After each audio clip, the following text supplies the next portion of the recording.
So, I mean, the question, of course, that we've asked to start this episode is why is communication so hard in marriage? And so, we're speaking, but we're not understanding. It's like you're talking two different languages. And even I was thinking about this the other day as I was praying and preparing for this episode. I was like, we even have more patience when if someone approached you and they spoke a different language.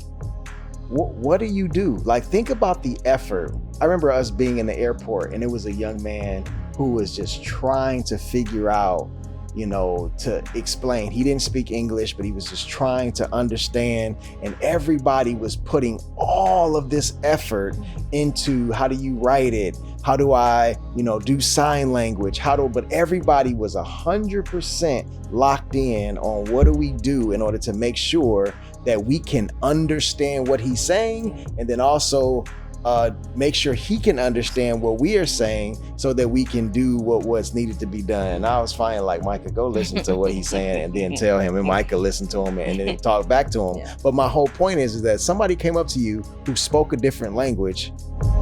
Think about the amount of effort that you would put in order to make sure that you understand them. You wouldn't be on your phone. I mean, some people that would be rude, but I'm saying, think about the level of and the amount of engagement. We got to do the same thing with our spouses. Sometimes when when I'm trying to communicate, you're trying to communicate, in my mind, it's like, wait, I want to make sure I'm understanding. So I'm going to watch body language. I'm going to listen attentively.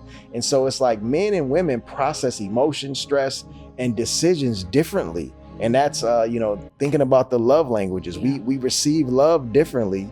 And so we have to make sure that we don't misinterpret, because it's very common, but because I'm fine could merely mean pursue me. And of course, when you mad, that's what happens. But a quote that I love, it says, people who can't communicate think everything is an argument. And people who lack accountability think everything is an attack. I don't know who said that quote, but it's a phenomenal quote. And what I know is that pride actually blocks partnership.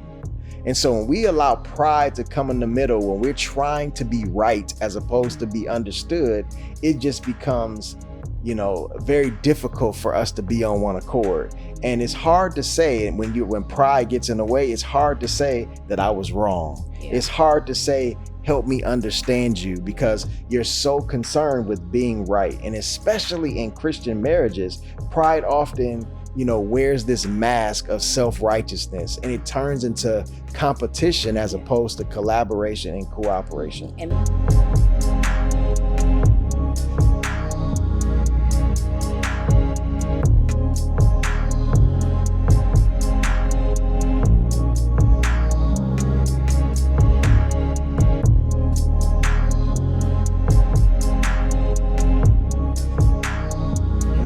Let's go. I'm excited about this episode.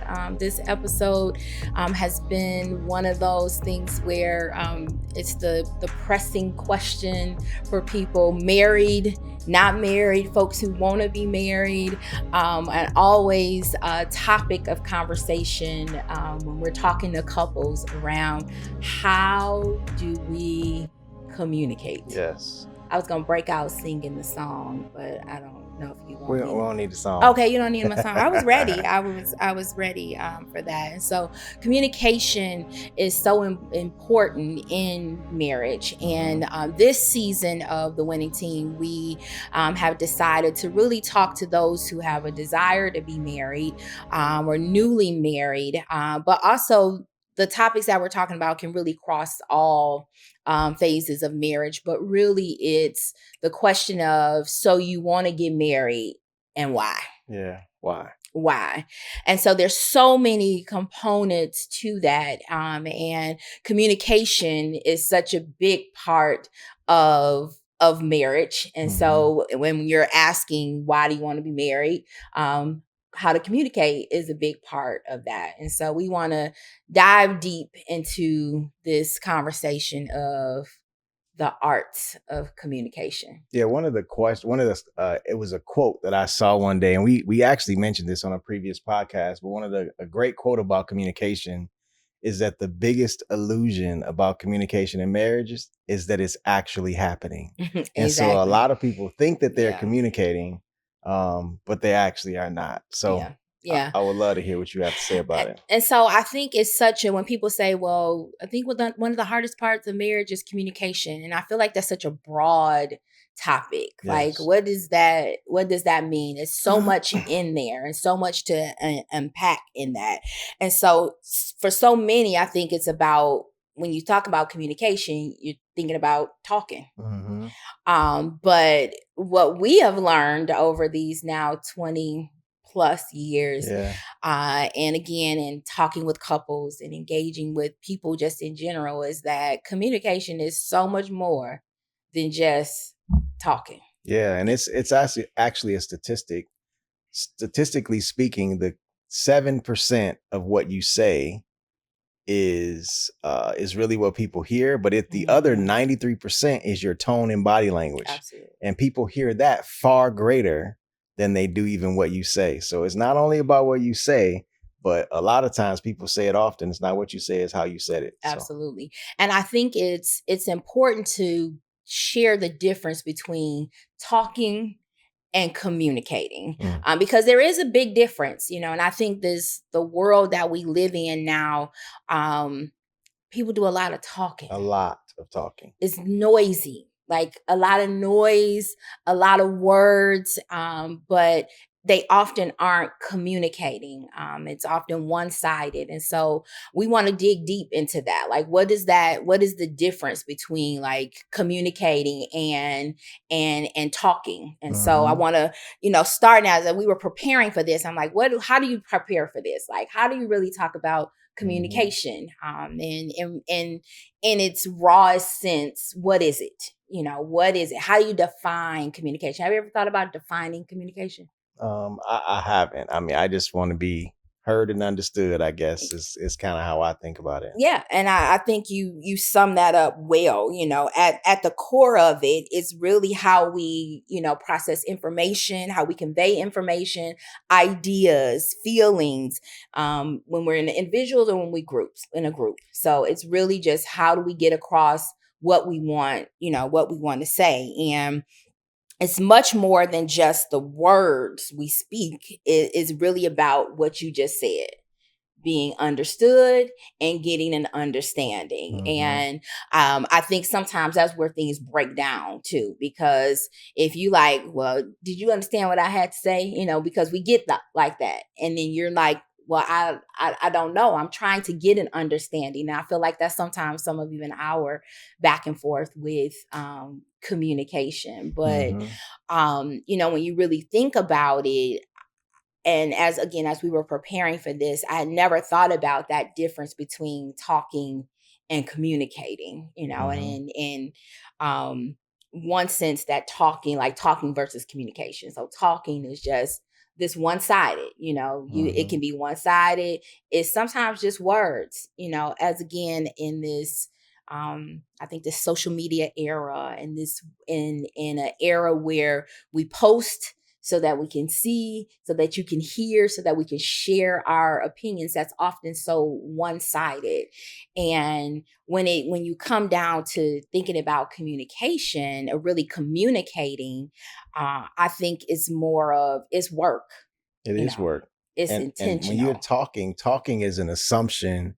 You automatically assume that that you're saying it in a way that was clear, because you just insinuated that that's some things that we have dealt with. But I think that's my issue, is that I sometimes, when I'm talking, I think that the way that I said it was crystal clear. And you're like, yeah, but I don't understand what you just said. And so when you're saying that you don't understand, I think when people are talking and you're not communicating, what people will do is they will repeat what they just said.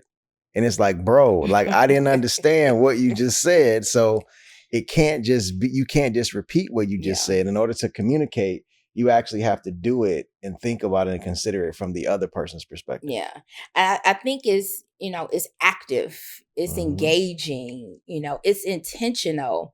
And it's again, it's work, it's relational, it's vulnerable, it's so much more than just the words that are coming out of your mouth, when you want to communicate, especially if you want to communicate in a healthy way. And so often, um, communication breakdown in a marriage becomes because of some of these things. It wasn't intentional. It wasn't attentive. It was, you on your phone. I'm trying to have this deep conversation and you on your phone. And I'm not saying I mean, it probably was a time and place, but you do so much better. Whatever. You do better. I'm working on it. You working are. on it. That's You are. important. And I think, when you're communicating, it's about, your body language. It's cues. You got to pick up cues. You got to have just what we're doing right now, like this eye contact. You got to be so engaged in order to be able to get an understanding and to be able to be understood. And, I think real talk, sometimes our attention spans are that of a gnat. And so just say what you gonna say and let's be done, so that I can say what I'm gonna say. And then you now miss listening. You hear it, but now you're not listening. Then you're in this tussle of hear versus listening, which is all so important in communication. Like we hear a lot of things, but when you truly listen, you're truly listening for what that person is saying. And it goes back to all of those things that are part of communication, which is being intentional, being attentive, engaging, eye contact, which then makes you say, this is a lot of work. It is. And I think I often say, I love the delineation you just gave between hearing and listening, because sometimes we hear, but when you're truly listening, you're listening to understand. And I think oftentimes when people are talking, they interpret what a person is saying. And I'm going to go much deeper in that in a second. But I think that's where you say the breakdown in communication. The breakdown happens when someone interprets what you say and they don't truly understand what you meant or what you intended, because they heard it, but they weren't really listening. Or they interpret it based on how it made them feel versus what you intended and what you actually said. And so I have come a long way, because I don't immediately react to how something that you may say make me feel. Because one, I'm going to assume positive intent. I'm not going to assume that you intentionally are trying to say something that's going to hurt me. So when I'm listening, I have to process that all at the same time. And then sometimes I'll paraphrase, like, hey, when you said, did you mean, what did you mean by that? And sometimes I may just ask, like, what do you mean by that? So that I can understand. And I think that's the important part when you're talking about hearing versus listening. Yeah, because I think so often, again, and I hate to say so often, but, in relationships with our spouse or your significant other, like if we really are honest with ourselves, how often do you like just hear what they're saying as opposed to really process and really listening to what they're saying? And when you don't truly listen, I think that becomes a critical part that, impacts that communication. And again, goes back to breaking that down. And I think even, over the years, we have learned to do that differently, you know? Man. And you just said something that just made me think. So when you think about the three components of communication, you have the content, that's actually the words you're saying. Then you have the tone, and then you have body language. And now you have to think about most of the communication that we're doing is electronic. So it's via social media, it's via text message, it's via email. And so if 93% of what we're communicating is body language and tone, then there's so much room for things to get lost in interpretation based on just the words that are being communicated. And so often people will become frustrated by a text message, and you cannot, like, you are interpreting tone in a text message. You don't 100% know. So even in a text message, it is absolutely important to assume positive intent. And so I think that you not only assume positive intent, but if I'm communicating via text message or via direct message, DM, or whatever it is, it becomes even more vital for the person who is actually communicating to do whatever they can to somehow figure out. That's why I think even emojis have become popular, to figure out, how can I communicate that I'm happy, like my mood or the tone that in which I'm communicating it with. And so I think that, it's becoming a lost, potentially a lost art, it is. and that was eye opening when you just said that. I was just reading something recently where, I think it was Harvard or some college is now teaching basic skills of communication to students, because they're losing interpersonal skills. They're losing those interpersonal skills for the reasons that you said, because we get to be behind electronics as opposed to doing this, I mean, even Zoom, so it's, well, no, let me get on Zoom, because people keep their screens off on Zoom. Keep their screens off. And it's something about when you're sitting in a room with people, and when you're sitting in the room with your spouse, and you can now feel the space, you can read their room, you can read their face, you can be attentive, like, wait, hold on, you just frowned, why, tell me about that look, or now you're looking sad, you shifted your weight, what did that mean,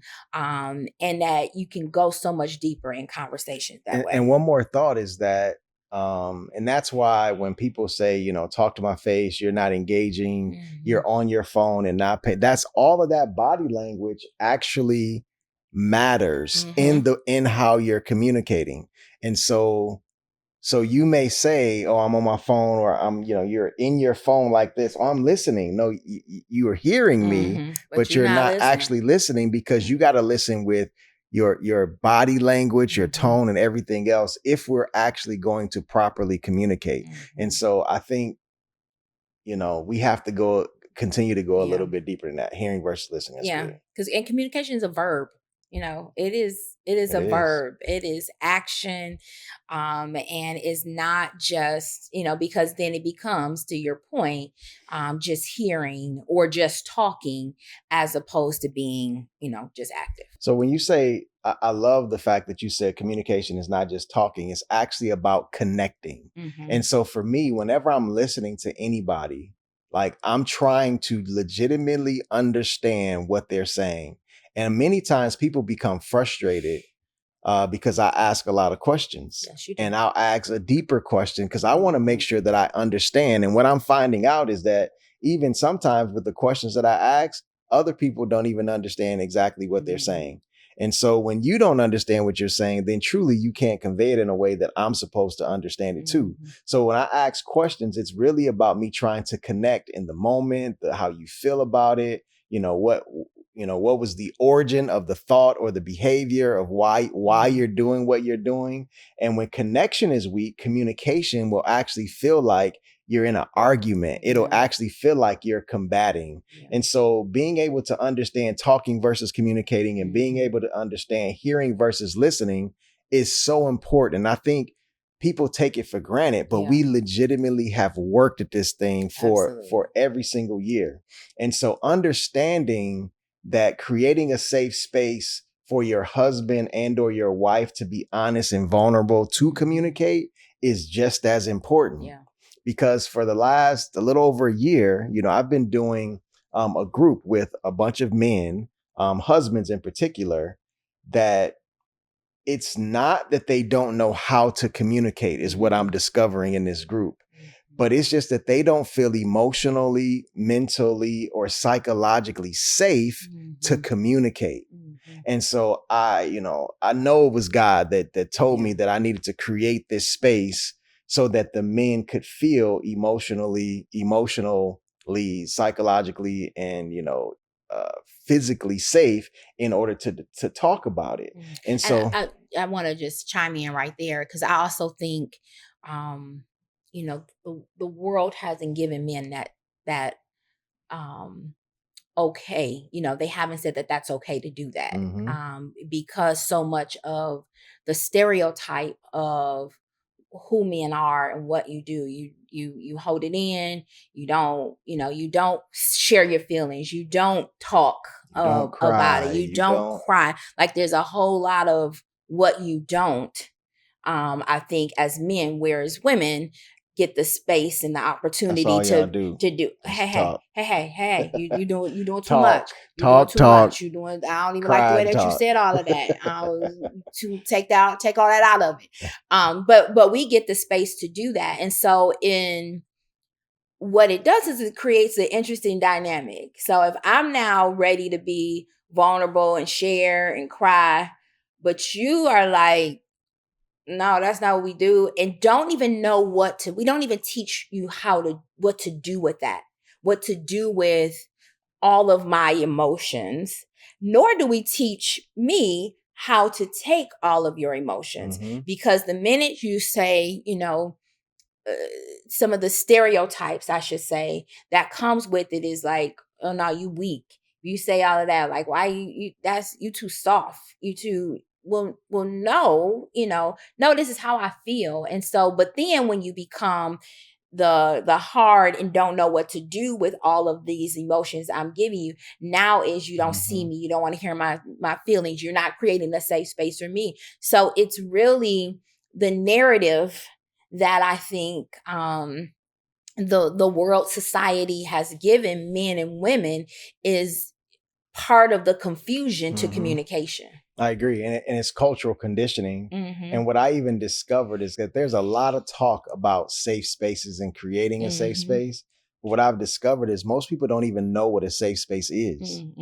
And so we have to ask ourselves, do I know what a safe space is? Because if you don't know what it is, it's impossible to create it. And a safe space in a marriage is an emotional, mental, and spiritual environment where both people feel like they can be heard without judgment.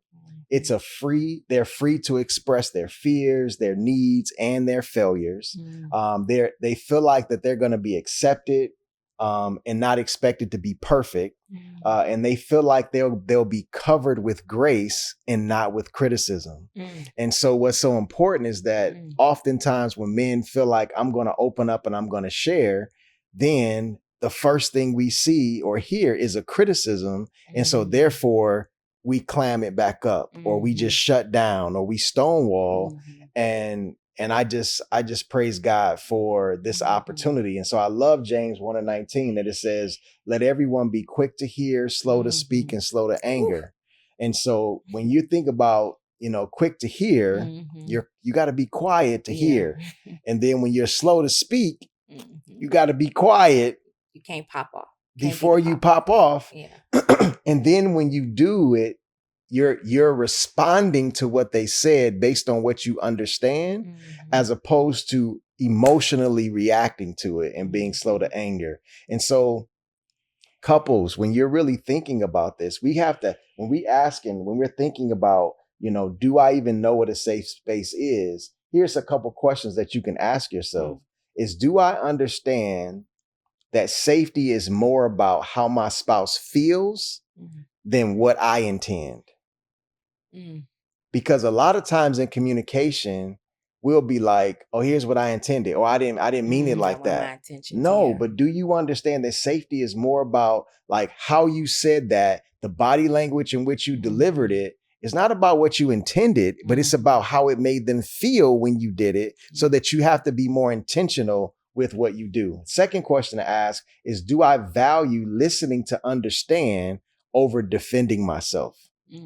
Because a lot of times when we're having communication, if you're listening to respond and listening to just try to defend yourself, even if they're saying something that was not true, you have to say, oh, they took that wrong. Because the thing that a long time ago, I don't know where I read it, but what I understand is that the enemy wants us to not be on one accord. But how can two walk together except they agree? And so constantly, the enemy wants us to have contempt for one another. The bait of Satan is offense. The enemy wants us to be offended. So I had to decide, no, enemy, I see you. So I'm not going to allow you to cause me to be offended, I'm going to not take offense. I'm going to let offense stay over there with the enemy so that we can make sure that we remained on one accord. And so we must ask ourselves, have I created a safe space for my spouse? And in order to create a safe space for your spouse, it's about intentional behavior. Creating a safe space is not a one-time occurrence. It's not a one-time occurrence. It's a daily decision, regardless of how you feel. So you can be mad, but here's the thing. We can be mad and we can feel like we want to speak our mind and we want to, get this out. But do you want to get it out, or do you want to get to the root cause and resolve it so that y'all can get beyond it? So you shouldn't be in a space just to get it out. So if that's the case, then creating a safe space so that you can actually have a dialogue and communicate should be the priority. And creating that safe space is not passive. It requires you to consistently invite openness and respond with empathy. So constantly I'm like, okay, why did that make me mad? Why did that make you mad? And I'm always looking for a space where I can, let my speech always be gracious and seasoned with salt. That's what Colossians 4:6 says. You do that well, husband. Thank you. You create a safe space well. You've always created a safe space for me. And I appreciate that because you know who you married. I did. Yeah. God bless. God bless. You know you married. Well, you was fighting me. You was hitting me and stuff when we first met. Let's not. I just decided that lies. She crazy. So lies. I wanted to make sure. Not, lies? You didn't hear me? Okay, lies. We're going to keep going. Yes, so a gentle answer turns away wrath, but a harsh word stirs up anger. That's Proverbs 15:1. Like a gentle answer turns away wrath.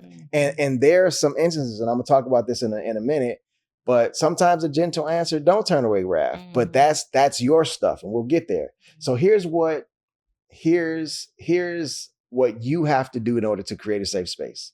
Because I want to make sure that we're very practical, because that's the other thing about communication. People often say, oh, you have to communicate better. Yeah, but how? But how do you do that? And so again, I want to make sure that you understand that when I'm talking of the things that I'm about to say, and even some of the things that I've said, the tendency is for us to think about what the other person should be doing. You can only control you. You can only control you. So don't worry about whether or not they are doing it or they are not doing it. You just have to hold yourself accountable and do this. So when you're trying to create a safe space, you listen without fixing. Listen without fixing. And I'm going to say without fixing right away. Because accountability is needed, but it's not always needed in the moment. And so I have learned that even if I quote unquote know what's needed to fix it, it's not always wise to try to fix it in the moment, because what you need from me in the moment is to be heard. And so sometimes I will just hear you. And then later I'll say, hey, I was thinking about that conversation we just had. Have you considered this? And then for me, I don't always try to fix it. Sometimes I try to pull out what the answer is usually already inside of you, unless it's something that's impacting the both of us. I'm not going to come in and say, you need to do this. You need to. That's always going to happen. So and I just let me stick a quick pin there. I think, again, that has been a evolution in our relationship. I remember early on, because of who you are. And we even just had this conversation the other day. You are a problem solver. And I think early on in our marriage, it was, let me fix it. And I remember distinctly, and I don't know where we were living at the time, probably here. I don't know if we were in Detroit or here, but I remember saying, I don't want you to fix it. I want you to just listen. Because it was almost like as quick as the words that were coming out of my mouth, it was like, okay, what about this? Okay, what about this? I would even interrupt you. Yes. And I'm like, bruh, just hear what I'm saying. Like, at this moment, I just need you to hear. And I think I've never, I don't know if I was always as bold enough to say that, but it was a breaking point, It for was. me, that I just said, I just want you to hear. I'm not a project to be fixed. I'm your wife. And that shifted even how, and you're wise, and you have, Thank you. God has gifted you with, um, just wisdom. And so many people, look and seek that wisdom for you. And so I value that. But I also just sometimes just need to be a baby, or be a brat, or just say, just listen to what this is like, or what this happened to me, and not necessarily for a fix. And you've done a great job of that, and I noticed that, Thank you. so So yeah, that's most definitely one of the ways to create a safe space. Another one is don't throw things back up in people's faces later. Mhm. And I think a lot of times, that just proves that you personally have not healed. But, if God throws them in the sea of forgetfulness and remembers them no more, bringing them back up will not help the situation. Mhm. Especially for a man and a woman, truly, when Mhm. we keep bringing it and throwing Yeah. it back up. Another way to create a safe space is you got to remain calm even when they are not. That's not always easy, Mhm. but we should not add fuel to the fire. Yeah. And then when you apologize, but also take ownership of the Yeah. role that you played in it. Mhm. And so another question that we have to ask ourselves is, does my spouse initiate honesty or emotional conversations with me? Mhm. Because if they are not, you got to ask yourself, why not? It Mhm. could be because you haven't created a safe space in order for them to do that. Mhm. And because maybe you interrupt them, like we just said, maybe you invalidate them or you minimize their concerns, and they feel like, okay, well, why should I even try to share it to begin Mhm. with? And so we have to do some introspection and ask ourselves these questions, because when your spouse is expressing pain, do you get defensive or are you compassionate? And so those are all of the things that we have to think about. Now, this is important. So most people are too focused on what their spouses does that they miss the opportunity to improve their marriage by working on themselves. Mhm. They don't do it. Yeah. And so the big one is this: when we're thinking about safe spaces, it's that, do you even recognize a safe space when you're actually in one? Mm. Mm. Do you recognize some men or some women are actually creating the safe space? Mhm. Excuse me. But we don't recognize it, that we're in it. Mhm. And this is about emotional awareness. This is about maturity. And this is about discernment to say, I'm in a safe space, but what's causing you to not? And so even when your spouse tries to be a safe space, you must be able to recognize it. Because when we are not healed from all the things that we have dealt with in the past, we view life through past traumas, which causes us to misinterpret what's right in front of us. And many of us talk about that we can't find a good man or a good woman, but could it possibly be that you ran them away because you were unhealed by the wounds and the traumas of your past? Because you pack it up.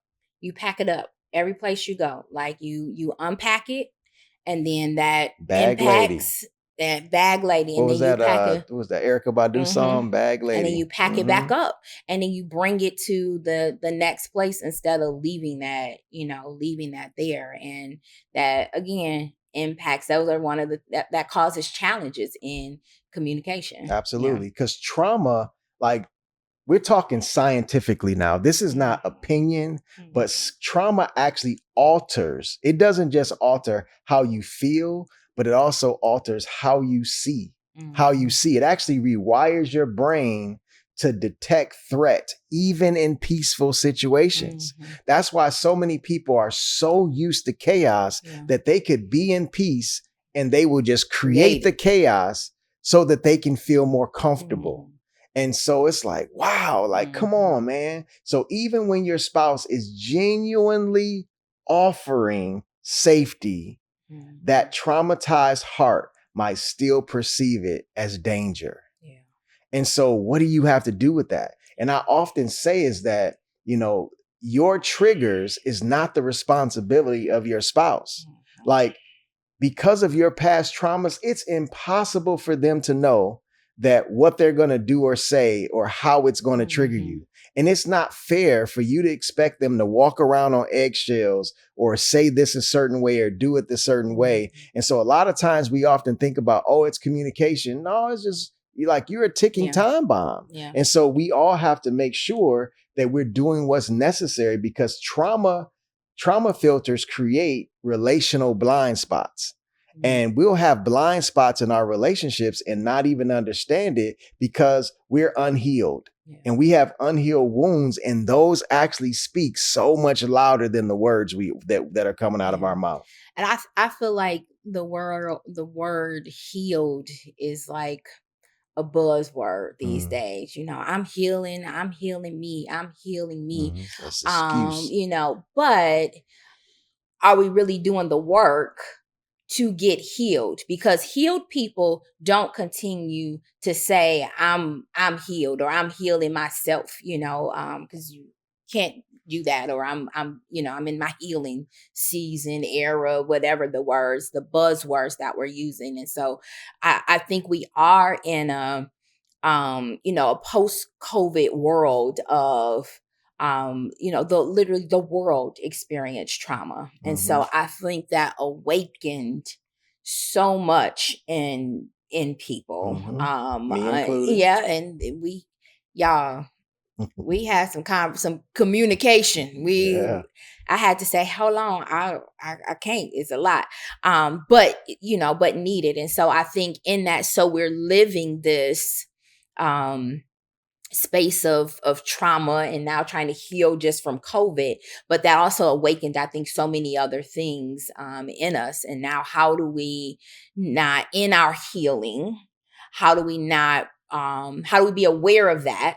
Is our self-awareness that we need to be healed, or we need our, we what we're bringing to the table, I should say that, in order to make sure that as we're getting in a relationship, because again, we're talking about, so you want to be married and why, understanding that trauma, as you were saying, impacts really how you show up and the words that come out of your mouth. Absolutely. And so much of this, I think, is, it's a heart kind of shifting to why is communication so challenging. It, as you said, spaces aren't safe, but also we haven't did the internal work. And so much of communication comes from the hard parts of communication comes from what's in our heart. It does, because many arguments are just echoes of past pain. That's it. And so what happened is that we think we're talking about current events, but what is the issue when the issue is not the issue? And so without healing, we interpret our spouse's tone and their words through the filters of fear and insecurity. And so, we'll say, you're not listening to me, but it's like, that's really saying I feel invisible. And so I do want to talk to you, want you to talk more about the heart in a second, but just a few more things that I was thinking about. Because again, if we're talking about creating a safe space, you got to know what it looks like in order to do that. And so without the healing that you're talking about, our history becomes the lens of our reality. Yeah. And so, we can see our spouse, and they can be silent, and we can interpret that as rejection. And really, it's really them being thoughtful, or maybe they're tired. But when you have a poor lens or a dirty lens, a request for closeness can be interpreted as them trying to control you. And it's like, that's not a red flag. That's just them trying to get to know you. And they really want, they're longing for unity and companionship. But because of your past trauma, you misinterpret it. And then you can have healthy confrontation, because every argument, people who can't, and I'm going to say this quote a little later, but, you can be trying to, because all conflict is not bad. But sometimes when someone says something, you immediately can interpret conflict as an attack. And it's like, all conflict is not an attack. So when you're in those situations, when you're thinking about, are you creating a safe space, a really practical question that you can ask yourself is, what helps well, you can ask your spouse this question actually. So, what helps you feel safest with me emotionally, mentally, and spiritually? Because when you ask that question, it actually invites vulnerability. Yeah. And that's when you can begin to create some very safe spaces that y'all can actually assess. And so when you're thinking about, is this a safe space? Is our marriage a safe space? I appreciate the fact that when I'm in conversations with you and when we're having conversations, even if it's a impassioned one, I feel lighter, not heavier. And when we're having conversations, there's room sometimes for us to pause, cry, reflect, or breathe. It's not a war of words where we feel like, it's just going without without any space to actually process. And then even when we're having those conversations, at the end of it, I actually feel closer to you. And I feel like we actually got to a resolve and not something that's open-ended and we're going to have to deal with it, later. And that's why I believe it's so important that, people always clicheically say, you got to keep God in the center of your relationship. But, we three is for real. Absolutely. It's God plus me plus you. That is truly the winning team. Absolutely. And that's something that I just, I love it so much because, 2 Corinthians 3:17, it says where the Spirit of the Lord is, there is freedom. And so we always try to make sure that the Spirit of the Lord is in our relationship. But I know you said something a few minutes ago about the heart and why that matters. Yeah, I think, when you're looking at, challenges in communication and why so many people are saying communication is so hard. A lot of it starts with, as I said earlier, with you, and really what's in your heart. Because usually what's in your heart is gonna come right on out your mouth. Yeah. And you can't take it back. You cannot. Your frustrations, your irritation, your truth sometimes comes right deep down from the heart, and that dictates how a person hears it and receives it. Like if it's coming from you just have to do a heart check. Or a tainted heart. Right, exactly. Or broken or a tainted heart. Unhealed. Or unhealed heart is gonna come out to you. And when something that you say, some of the words that have come out of your mouth triggers something inside of my heart, then it now is going to come out of my mouth in either a bad way. And I don't want to just talk about communication. We're talking about the struggles of it, but when communication is well, that creates we'll talk about that in a second. Some harmony. Just definitely create some harmony. So let me say, let's go Bible. Let's go Bible. All right. So Luke 6:45 says, "A good man brings good things out of the good stored in his heart." So let me say that again: a good man or woman brings good things out of the good stored up in their heart, and an evil man brings evil things out of that stored up in his heart. For the mouth speaks what the heart is full of. Whoo! Yeah. Ouch! Whoa! So again, what's in your heart? And so back to what you even said earlier around, we so often try to, especially when we're in contentious conversations with one another, we're often trying to look at what the other person did, but what did you bring in your heart to that conversation?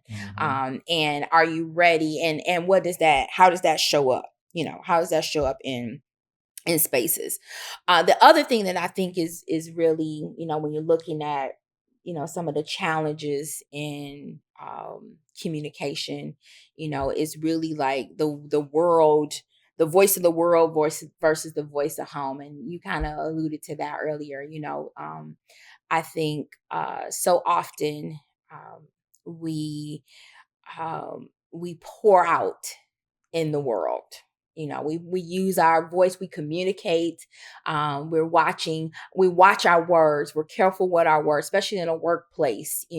We are careful with our words and what we say and how we say. Careful of our body language. We're so attentive and tuned in to spaces outside of the home that by the time we get home, we done. Mhm. We're tired. I don't want to now have to do the work that is now going to take for me to show up in my home the way I had to show up in the world. Yeah. And you at home should understand that I had to show up out here in a way that now has made me tired. And I don't want to do that. But you know what? That's something that I actually was convicted by a long time ago, because I think sometimes, we do expect our spouses to understand. You even said to me one day, the other day, recently, that I think during COVID, you saw, since we were both working at home, you saw how much some days I pour out so much. And so you were just like, whew, like I didn't know that sometimes I was on the phone from 7 a.m. to 7 p.m. straight, like from one call to the next. And it wasn't just using head, it was using heart, it was using spirit, it was coaching couples, it was all of that. And so you were able to see. And so then you would like, okay, I'm not going to say nothing to him now that he's off the phone, because like, man, he's been doing that all day. Because I would come ready. Like, what about this? And what about that? What you think about this? What you want for dinner? What you want for this? Well, how should we do that? I would come ready, ready. But for me, it's like, it's not fair to you. It's not fair to Micah for me to be present for everybody else all day long and then have nothing else to give when I do get home. Now, I understand that there's going to be some days, but it's my responsibility, I believe, to make sure that I don't treat the people outside of my home better than I'm treating you all. And there's often times where we will be more polite. We will be, more graceful with our words with strangers than we would with the people who we say we love the most. Yeah. And so it's like, no, I'm not going to do that. Like if I say I love you, then love is patient, it's kind, it's not irritable, it doesn't keep record of wrong. Like that's how I'm supposed to treat you. But I don't love the people who I passed out on the street, but I will put up a facade and treat them better and communicate with them better than I would communicate with when I get home with the people I love the most. I think that goes back to what you were just talking about with the safe space too. If you, I have always since the start, I'm not a chaotic person, so I wouldn't do well in chaos. But I always want our home to be a place of peace for you. You've done well with that. You have to again show up in spaces and navigate worlds a lot, and our home should be a place of peace. And I want anybody, not yes for you, but anybody, I want this to be a place of peace for you, so that you don't have to now figure out or be the same person you were outside of this home as when you come through the doors. I want this to be a place. So you've created that safe space well. You've done that well. Thank you. So, I mean, the question, of course, that we've asked to start this episode is, why is communication so hard in marriage? And so, we're speaking, but we're not understanding. It's like you're talking two different languages. And even I was thinking about this the other day as I was praying and preparing for this episode. I was like, we even have more patience when if someone approached you and they spoke a different language. What do you do? Like, think about the effort. I remember us being in the airport and it was a young man who was just trying to figure out, to explain. He didn't speak English, but he was just trying to understand. And everybody was putting all of this effort into, how do you write it? How do I, do sign language? But everybody was 100% locked in on what do we do in order to make sure that we can understand what he's saying, and then also make sure he can understand what we are saying so that we can do what's needed to be done. And I was finding like, Micah, go listen to what he's saying and then tell him, and Micah listen to him and then talk back to him. Yeah. But my whole point is that somebody came up to you who spoke a different language. Think about the amount of effort that you would put in order to make sure that you understand them. You wouldn't be on your phone. I mean, some people would, that would be rude, but I'm saying think about the level of and the amount of engagement. We got to do the same thing with our spouses. Sometimes when when I'm trying to communicate, you're trying to communicate, in my mind, it's like, wait, I want to make sure I'm understanding. So I'm going to watch body language. I'm going to listen attentively. And so it's like men and women process emotion, stress, and decisions differently. And that's thinking about the love languages. We receive love differently. And so we have to make sure that we don't misinterpret, because it's very common, but because I'm fine could merely mean pursue me. And of course, when you mad, that's what happens. But a quote that I love, it says, people who can't communicate think everything is an argument. And people who lack accountability think everything is an attack. I don't know who said that quote, but it's a phenomenal quote. And what I know is, is that pride actually blocks partnership. And so when we allow pride to come in the middle, when we're trying to be right as opposed to be understood, it just becomes, very difficult for us to be on one accord.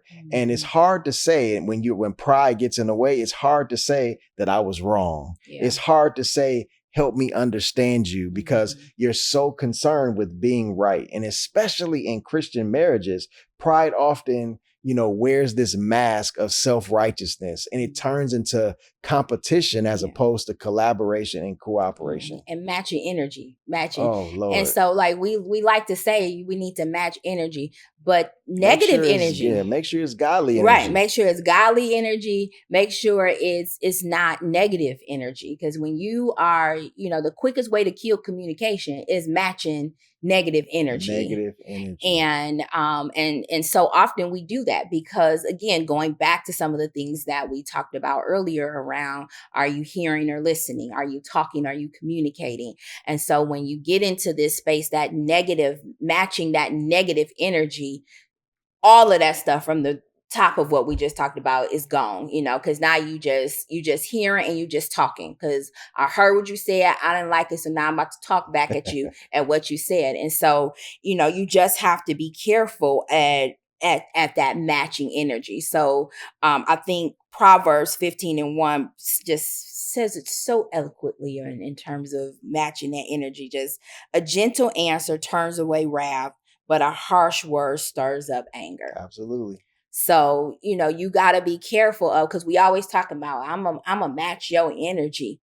Not in negative. Why match negative energy? Somebody has to be, in order to have like a healthy space of communication, somebody has to say, I'm not matching your energy. Yeah, we both can't be driven by the devil, because that's what that matching energy is. I love Proverbs 13:10 too. It says, where there is strife, there is pride, but wisdom is found in those who take advice.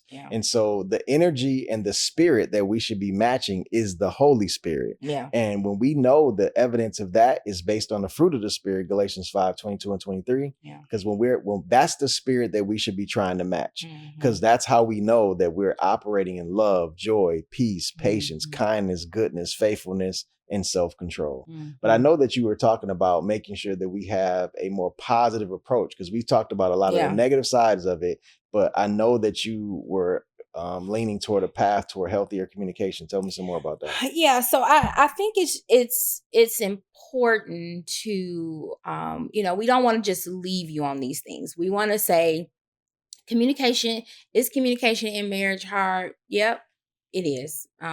It's communication, not even just in marriage. It's communication in life hard. Yes, it is. And will it take more work in marriage? Absolutely. It absolutely will. But it's worth it.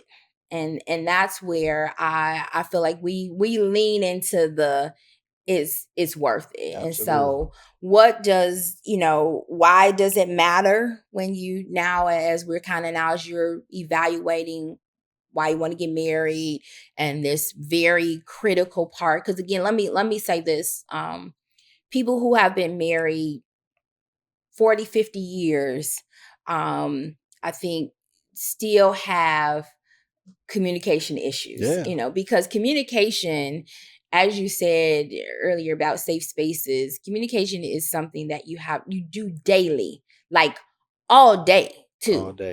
All day. And we're now in a time, as we mentioned earlier, around you can communicate in lots of different ways. You're on text, on phone, in an email, all day. You are really functioning in the space of making sure people understand what you're saying and that you're being, understood. So it becomes pretty vital. It's vital to your marriage. And I'm sorry, and for Yep. 45 years, someone who's been married for 45 years, you're not the same person that you were in year one. Listen. And so if you're I don't know evolving, how to do that little and thing. if you, It's this little thing. I never do it's it a right. clap. If you're evolving, then if communication is about making a connection, then it behooves me and it's my responsibility to learn who you are today and not use my assumptions or who I thought you were back at. I shouldn't say hate, but I just despise when people say, "Oh, you changed." Yeah, you're supposed to. Like, growth happens. And so I believe that what has worked for us is that as you have evolved and changed over these 23, 24 years, 30 years that we've known each other, it's been my responsibility to say, okay, wait, who is she now? Who is she today? And how should I communicate with her today in order to make sure that we're making a connection today, not just based on who she was yesterday. But a lot of people will stay in yesterday and then get upset because, the thing that I did yesterday is not working today. It's because you should change. And the season of life, we've talked about this now. We shared that, we're empty nesters. And so, even our time in space and even being in the same space with one another, on a more regular basis, that's requiring a different way to communicate. And sometimes the communication is silent, like it's not because we mad, and it's comfortable. Because I just don't have nothing to say right now, and we in this space, we here together. And why you not talking? Why you not? No, it ain't about that. It's not about that. Okay. And we only children too, so we probably have a different level of communicating.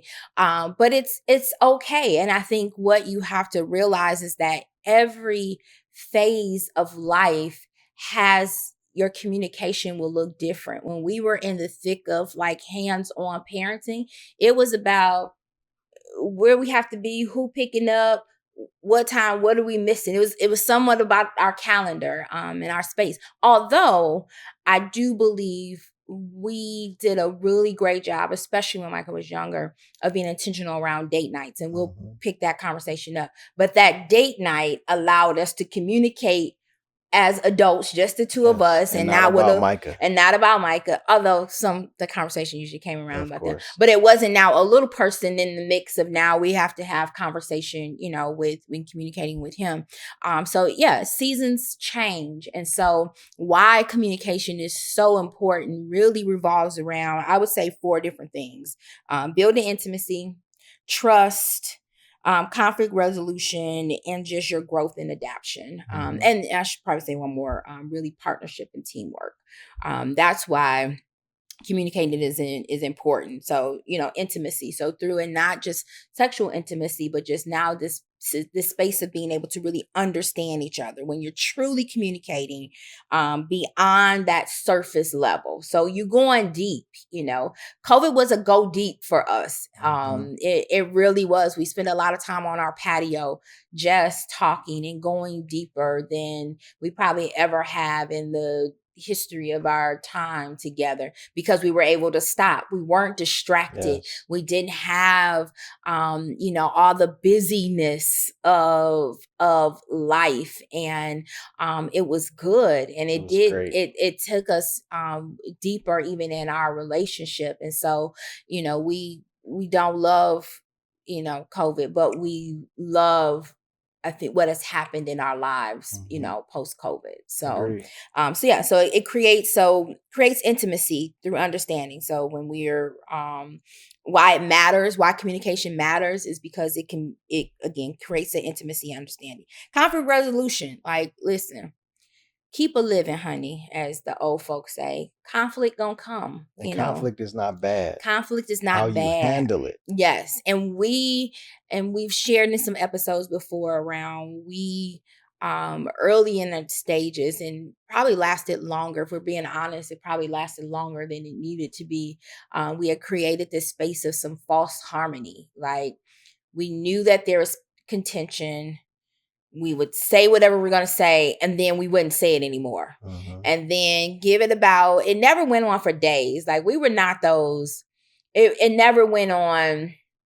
I should say it went on longer than we did, but we never like mad. We didn't stop talking to each other. We might have stopped talking to each other for that moment, but we still never dealt with the reason why we stopped talking for that moment. And I can't go back to what the breaking point was. And I'm sorry, but that's a good point, because I don't want y'all to believe and think that it's always been rosy and perfect. We're speaking to you from a place of a testimony. Yeah. Like, this is not to say that we have been perfect, that we've always got this thing right. I mean, there were years of stonewalling where I would talk, where I shut down.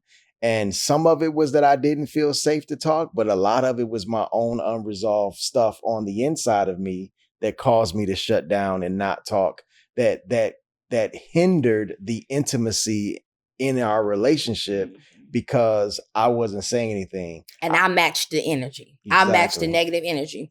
You not saying nothing, I'm not saying nothing. So you don't want to talk, I don't want to talk. And it just led to some pretty silent periods in our life. And just stale. Yeah, just going through the motions. Yeah, going through the motions. Through the motions. So why it matters: intimacy, conflict resolution. Healthy communication also builds partnership and teamwork. We are the winning team. Yes. We function as a partnership. This is a partnership. This is not a dictatorship. This is, how everybody has a space and say in that. But I'm only able to feel like this is a partnership and we're building our team because we can have healthy communication and because we are, actively trying to hear, see, feel, engage with one another. And I think, as we are entering into a new decade of age, we won't share that decade just yet. And even where we are in our marriage, I ain't going nowhere. You ain't going to win this, and we may not like all pieces of it, but we gonna make this team work. We gonna make it work through, and that only leads itself to my last point of why communication is so important, to growth and adaptation. So really, that growth, when we are now, and as we've been sharing, is that when we've been able to have healthy communication, we've also seen growth in our marriage. We've also seen even growth in us as individuals. I believe it was a time where I just thought in this space of false submission, that I had to just, submission meant I was quiet. Submission meant I didn't say anything. But then that also led to us being stale and being just going through the routine of things. Whereas when I said, well, no, and it's not because you said that you created a space for me where I couldn't, but it was my understanding of what it meant to be submissive, that now meant I didn't have a voice. And that wasn't the case. You never said that to me. But when I just, decided, well, no, again, Latanya, he married Latanya, who had a whole lot of words. Well, a whole lot of words. Who got those words back? He probably wished those words would sometimes go away sometimes, but it then led to growth. It then led to me saying that I'm part of this team and that you didn't have to take the weight of this marriage on. This wasn't just only for you. This is us. And I say that to you all the time, that it's not, you don't have to be the one to figure it out.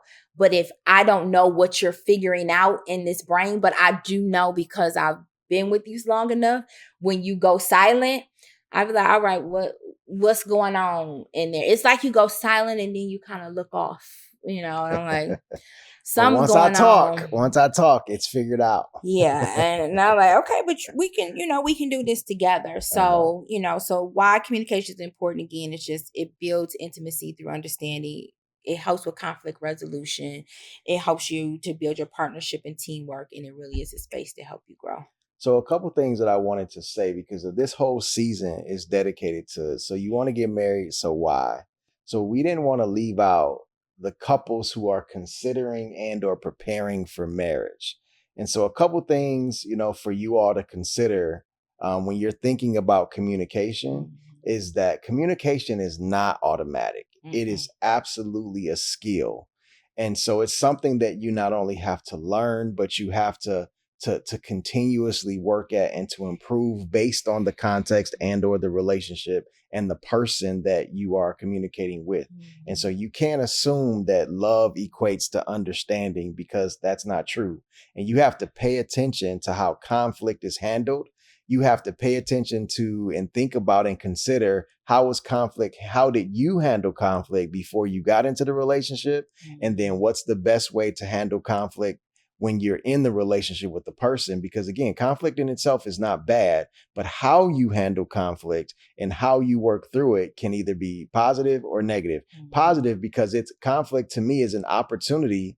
Conflict just says, hey, we're not on one accord. But conflict gives you an opportunity to get on one accord because you get to learn and understand the person more. And so it's not just about all fun and games. You really have to work together to figure out how well do we currently resolve misunderstandings. So think about that before you get married, you have to. And here's the other thing. Sometimes we get married so fast before you even had a misunderstanding. And if you've never had a misunderstanding, then how do you know how they will resolve conflict? Number two is when you're considering communication is, do we share the same values and vision? Because I truly believe that LaTanya is a purpose partner for me. And love is the fuel, but vision is the steering wheel. And so if you're not on one accord, if you're not traveling in the same direction, if you don't have the same values and the same vision, fundamentally, you will always be in conflict and always be at odds. And so can you agree on finances? Can you agree on faith? Can you agree on family? Can you agree on future goals? But if you can't agree on any of those things, again, our favorite scripture is how can two walk together except they agree? Amos 3:3. So if you cannot agree on any of those things, you can't walk together. And so that's, again, another way that you can say, consider that will your communication always be hard and always be at odds? And number three is when you're thinking about marriage, have you practiced vulnerability? And so it's not even about just being honest. It's about being honest, but being honest about how you feel about whatever it is that you're talking about. Have you shared past hurts? Have you shared past fears? Have you shared expectations? Do you feel comfortable enough to share those things? If you don't, you have to ask yourself, why not? Is it because I don't feel safe? Is it because I have some unresolved stuff on the inside? Because emotional transparency is actually what builds trust in the relationship before you get to the point of saying, I do. Number four is, do you have healthy role models? Because if you're thinking about communication, who you are marrying, can you learn from them? Who have they learned from? Who are these married couples that you have around you that have modeled, communication and how you're going to communicate with one another? Mentorship really does matter. And don't try to build this marriage without a blueprint. I mean, there's other people that you can learn from their mistakes. You can watch our podcast. You can send this podcast, share and subscribe and send it to all the other people. Shameless plug. But having this, we didn't have a healthy, we didn't have people who were married. It ain't even about a healthy or unhealthy examples of marriage. We only had a few examples. And so you have to make sure that, you're seeking the Lord and what God has to say about yourself as individuals. Who am I? Trying to be like Christ. She's trying to be like Christ. Therefore, our marriage looks like Christ. And lastly, have we discussed how we will handle conflict? Not if, but how you fight matters. Don't shut down. Don't blow up.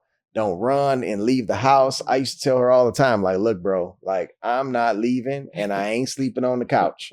If you mad and you want to leave the bed, you can leave the bed. But I'm coming to lay in the bed.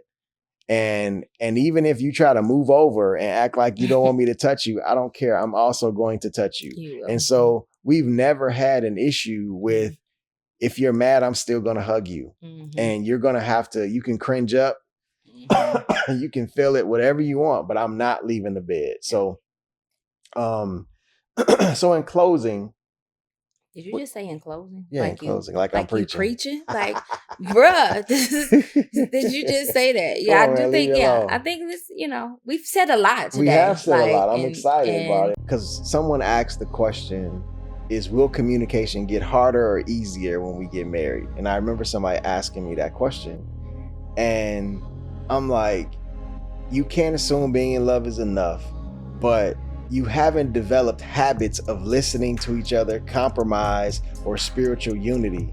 And so a lot of times when you haven't combined your two lives together and you're functioning as you function, I'm functioning as I'm functioning, and especially if you have not lived with one another and you don't have, bills and responsibilities and kids and stress and all of the other things, communication has it's going to become more difficult because I'll say this, it's going to become more complex. Yeah. You all decide whether or not it's going to become more difficult. Because you're talking about more stuff that involves exactly both of your lives now. Yeah, because marriage doesn't make communication worse, but it makes it more necessary. Yeah.